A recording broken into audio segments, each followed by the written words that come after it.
Chris with Legendary Customs. If you like what you see, hit the like button down below. It's important to us. Thank you for helping. And of course, subscribe. 1952 panel truck going on a 2000 Crown Victoria.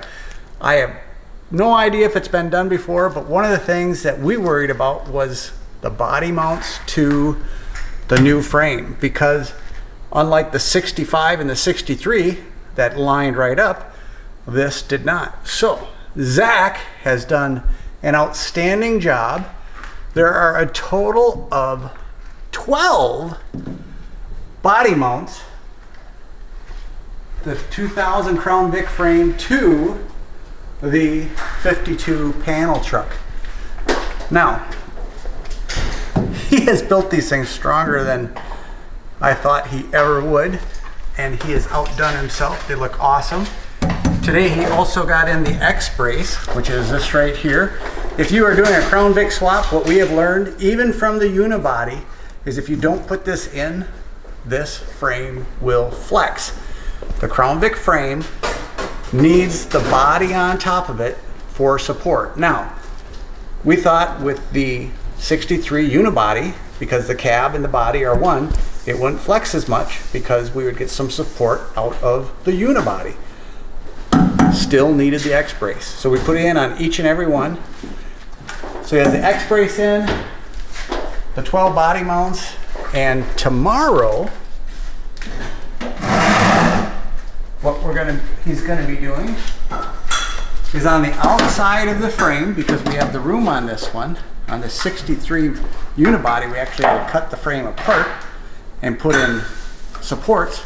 On the outside of this, we're gonna weld a 4 1/4 by 1/4 inch steel from front to back, which will stiffen up the outside frame. So between the X brace and the outside, this one will be just as the others are, solid and ready to go. Like Zach and I were talking about earlier, if somebody hits this thing, the body mounts are going to be the very, very, very last thing to fail. They are extremely, extremely well built. I am going through and ordering parts. If you are thinking about doing one of these, what you definitely will need for sure are two things: stronger springs. That's number one, because this weighs more than the Crown Vic. So these are 130 pound springs. We're going up to 250 pound springs. Now, because we don't know what they're going to put inside, they might load it down heavy. These shocks, they have to go. These shocks we're actually going to replace with air shocks. Why? With the air shocks, they can adjust up or down for how much load they put in here. So if they decide to use this to haul things and put in 1,000 pounds worth of sandbags in the back, the Crown Victoria would not like that. With air shocks, you can put some air in there and you'll be fine. All of the mounts are done, like I said before. The top of this car was spotless. For the Midwest, we don't find that. The frame is in great shape, but there are parts that we definitely need. The front and rear dust covers need to be replaced, readily available. The 4-link arms, the arms are in great shape, but we're gonna get new bushings. So those are pressed in, so it might be better off just buying new arms. We have to go through and see what's available. The front dust covers are going to need to be replaced also. This has 64,000 miles on it, so the rear end's fine, but this will all be media blasted and painted. The frame, it has surface rust on it, but it's in great shape. We're going to take all of the fuel and gas lines off. That is going to get media blasted and powder coated. Axle painted, frame powder coated. When we do that, this X brace that Zach put in will be powder coated. All of these body mounts that Zach put in will be powder coated. And we have an item outside that goes up and over where the fuel cell will be. That will become powder coated also, because that will stay with the truck after we get it together. But long and short, a lot of parts need to be ordered. I wanted to go over the springs and the shocks for you to know that is something that is a must, because this is heavier than a Crown Vic body. They're close, but it's heavier.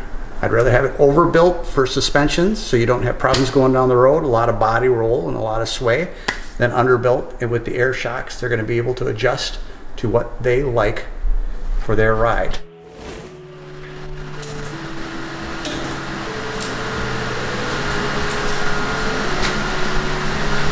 That will add stability, that is for sure.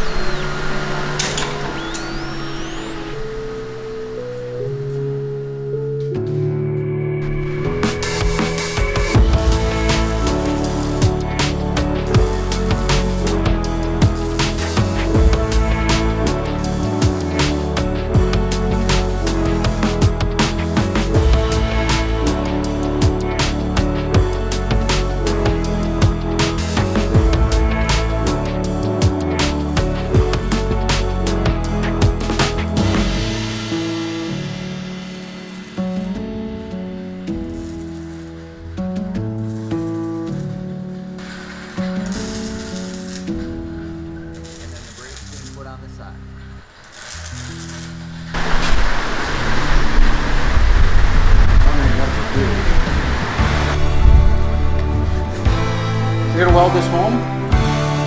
Yeah, I don't see why not. Okay.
Check this.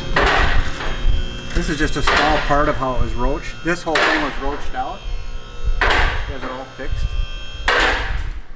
together, strong. This thing's stronger than it ever has been. So, yeah. I think I'm going to bring in a bench seat from outside. Okay. Doesn't need to be today, but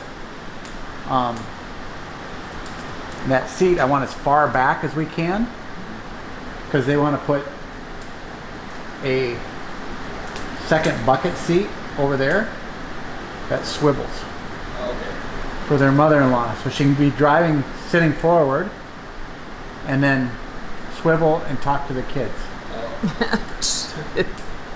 What happened to turning around? Well, they had that in the Monte Carlos. They actually had those seats where you pushed a button and the whole seat would swivel and you could get out. I think they had them in Grand Prix. Well, Grand Prix and Monte Carlos. But anyway, that's kind of what they want, and I'm concerned.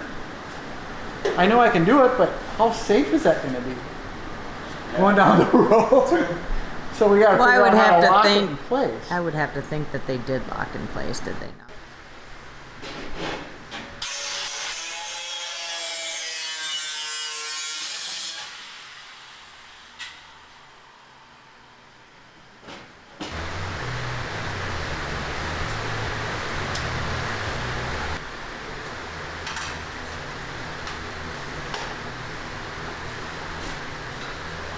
We are in week 3, I believe. It's either week 3 or 4 on the 1952. Zack has been kicking ass and taking names.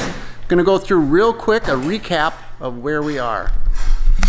Okay, first of all, the frame on these are meant to get some strength from the car that it's hooked to. So we put a 1/4-inch piece of steel all the way along the side. So that stiffens up the frame tremendously. Zack made some amazing body mounts, extremely strong. And then there's the X-brace going from the low point of the body up. The front, he cut off the front of the Crown Vic. I think what, Zack? 4 inches, 6 inches? Probably, yeah, probably like 6 inches. 6 inches. And then, just like on the Dirty Willis, we put in a 1/4-inch channel bent as a C. So that's the top and the bottom.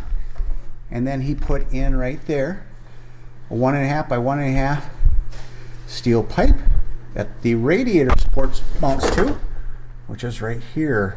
So everything is incorporated into the frame. As you can see, it bolts right on. Now, when we first started putting this together, the frame is wider up front than the original. So we were worried about that, but that fits right underneath the inner fender well and the wheel well, so not a problem. Here is an alteration you will have to make. The bottom of the fenders, you will have to cut over and down, and we're gonna have to modify the step also.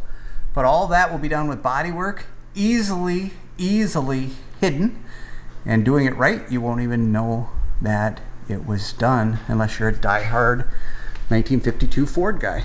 But that's where we are. Wheels look great, centered in the openings. The rear is dead center. The front is actually 1/2 inch longer or more forward than the stock 52. So that's where we are.